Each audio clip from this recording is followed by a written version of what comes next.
This is Bad Boys Pilipinas. Welcome back mga kalaro. Chief Bisdak Joel Parcon here with another option analysis for the Detroit Pistons' fifth pick in the upcoming 2022 NBA Draft. For this video, I will take a closer look at one of the more intriguing prospects in the draft, Kentucky guard Shaedon Sharpe. Well, I don't know if I should say that he comes from Kentucky since he never played a single game for Coach John Calipari. Anyway, let's start with some general information.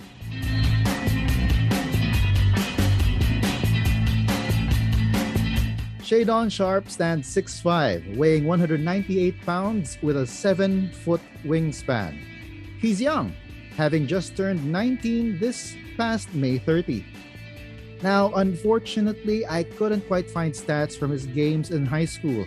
So, let's just go straight ahead to the pros of drafting Sharpe at number 5.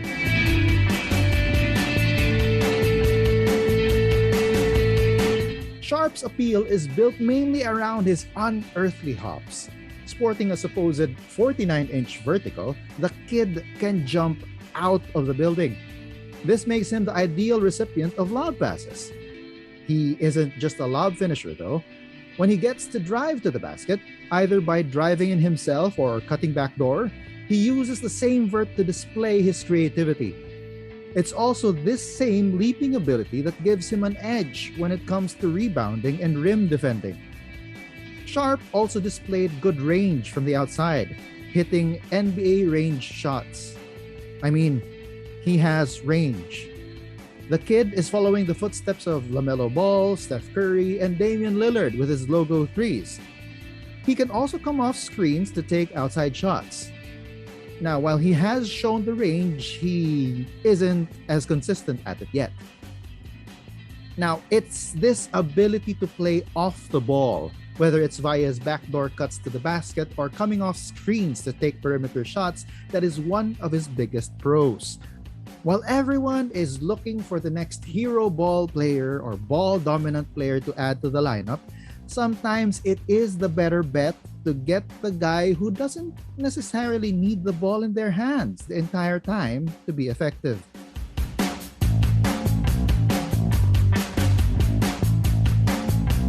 Now, while Sharpe is a good off-ball lob and catch and shoot threat, he still needs to work on his on-ball game. He has a tough time getting past his defenders with his first step and lack of reliable handles. And because of this, he usually settles for jump shots. While he's capable of creating space with his step backs and side steps to take these shots, it's the fact that that is his default move whenever the lane is blocked that's concerning, because he takes away his strongest ability and settles for an outside shot that is still developing. Speaking of his handles, he doesn't really have the best handle on the ball. He can't quite break down his man to get to the rim. But like I said, he uses side steps or step backs or behind the back dribbles to get into his motion for an outside shot. This to me limits his offensive usefulness. And unless he becomes a dead shot from the outside, teams are just going to sag on him. Also, the strength of players in the NBA will make it that much harder for him to force his way inside without good handles. As for his defense, while Sharpe's athleticism gives him a rim protector vibe, he is like most young players who just have not yet developed that defensive discipline to be consistent on that side of the floor. The clips I've seen of him sometimes shows him just watching the action and not doing anything to help, even if he could have. This comes from a lack of a defensive system that has been ingrained in him, in a way programming him to act a certain way when he sees something developing on the floor. That's something that he needs to work on. And yes, it is still something that can be worked on. His defensive consistency, his lack of handles, and the other things that he needs to work on, these are things that can still be worked on as he is still young and has shown the capacity and willingness to work hard on things that he needs to.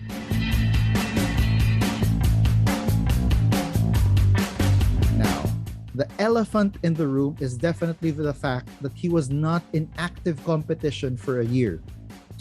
On top of that, he left the draft combine due to an unspecified conflict. People have been saying that this is most likely because he got a promise from a team to get drafted at a specific position already, and that he didn't need to go through all the other evaluations they do at the combine. While a lot of top draft picks do this, the fact that I don't know much about the kid puts a question mark on his capabilities. Then again, I'm not the one actually drafting these rookies, so what do I know? Maybe the teams got enough additional and actionable information for them to tell him to forego any other evaluations and that they're gonna draft him already. As a Pistons fan though, I can't help but get reminded of Darko Milicic. Yes, Darko Milicic, another rather obscure prospect that had a few tapes and videos showing his supposed elite talent, only to turn out being nothing more than a third or fourth string big man in the NBA. What Sharpe does have going for him, though, is that in today's social media era and instant news and videos, he has more content going out there already. His pro day workout video is already on YouTube, as well as other workouts he's done. But then again, a workout or a camp is just different from playing against actual competition. Sharpe also did an interview with Shams Charania, where he said that he's aiming to get drafted number 1.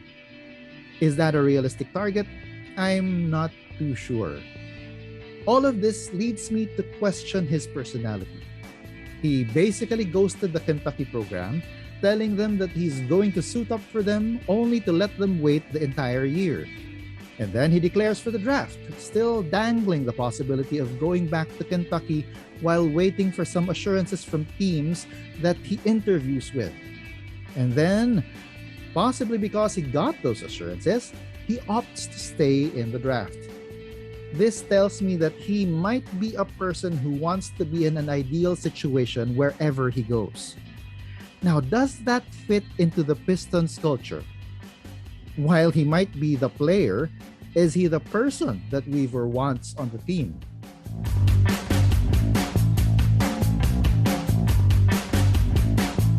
Speaking of fit, in terms of his position and role, his ability to play off the ball makes him a good fit with the Pistons beside Cade Cunningham. Now, you guys have probably heard me talk mostly about the draft picks' fit alongside Cade in my previous videos, and that's simply because Cade is the guy the Pistons are building around primarily. Now, Sharpe fits in nicely into that two-guard spot in a way that Jaden Ivey's ball-dominant game just doesn't for now. The only drawback is that Sharpe is at a developmental stage that is probably 1 or 2 steps behind Cade, Bay, Stu, Livers, even Killian, and the rest of the team. He doesn't fit the timeline if the Pistons are pushing for a restoration of the glory days of 89-90 and the early aughts. Especially since, in my opinion, this year the Pistons should realistically set their sights on at least making the play-in.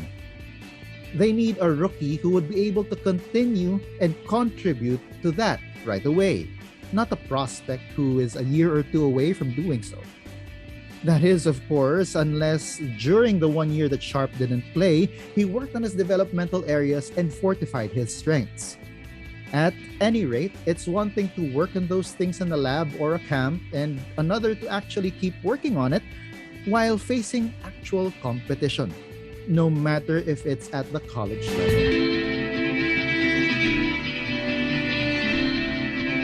In the same interview with Shams Charania, he compared himself with Bradley Beal and Devin Booker. Curious, since these are 2 players that a lot of Pistons fans have been longing to have on the roster. Beal because he fits as scoring 2-guard, and Booker more because he's from Michigan himself, and not because the Pistons desperately want to bring every player who's been linked to Kendall Jenner into the team. What that tells me is that he sees himself more of a shooter than a rim scorer, or maybe he sees himself more as an overall scorer and not just a shooter and not just a rim scorer. That's kind of curious since he does have the hops that should be what he builds his game around. Hoop Intellect, the YouTube channel Hoop Intellect that is, has also compared him to J.R. Smith and a little bit of Anthony Edwards and a small Paul George. I actually agree with their comparisons for him, especially the Anthony Edwards comp, since they're both explosive at the rim and have a bit of a good touch from the outside. When it comes to the Philippine context, while they don't play in the same position, I liken him to Ginebra big man Japeth Aguilar. Both have hops to die for and have the potential to be good rim defenders, if only they were consistent about it. Another Philippine comparison that I have for him would be Gabe Norwood. Again, athletic with a bit of a touch from the outside. Both don't really have a quick first step but can still get to the rim using strength and a quicker second and third step. But the best comparison that I can probably think of would be Kobe Paras. Again, athletically gifted with springy hops. The handles aren't the best but can still be developed. And Paras has a good enough touch from outside the paint to be somewhat of a threat. How about you guys? Who do you think Shaedon Sharpe's game resembles the most?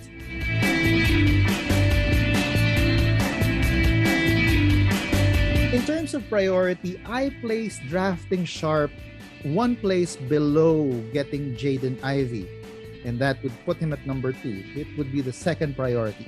This means, though, that drafting Keegan Murray drops down to number 3 on the priority list.